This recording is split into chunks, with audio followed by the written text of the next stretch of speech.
আমরা আমাদের জুম্মা নামাজ পড়তে এসেছি, আমাদের রাজনৈতিক প্রোগ্রাম আরো পরে নামাজ পড়ে বের হওয়ার সময় শুধু হামলা করা হয়নি, হকি স্টিকে মারা হচ্ছে অলরেডি। কেন মারা হবে এখানে হকি স্টিক কেন আসলো? এটা আইন মন্ত্রীর এলাকা, এটা অ্যাটর্নি জেনারেল এলাকা।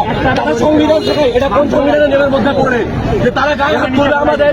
কেন আমরা কি করতে আসছি? আমরা এখানে ভাই এখানে আসছে, ভাইয়ের ঠিকাদার এখানে, সে একটা অতিথি মানুষ, তারে আমরা সর্বোচ্চ এখানে সুরক্ষা দিব, সর্বোচ্চ দিয়ে পালন করবো। সেই জায়গাটাতে আসছে কেন আমাদের এখানে লাঠিচার্জ করা হচ্ছে? আমাদের এখানে এখন হচ্ছে আমাদের আগে পর্যন্ত এখানে 2 গাড়ি পুলিশ ছিল, আমাদের ঠিক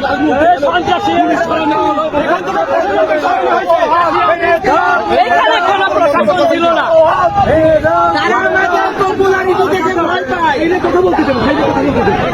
ভাই ভাই বল ভাই,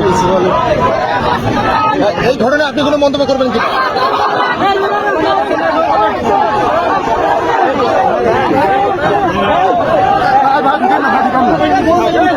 ঠিক না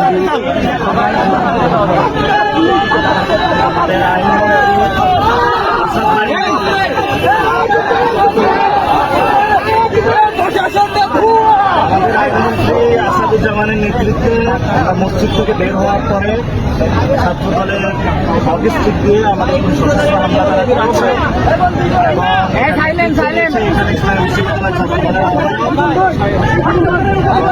মনে করি যে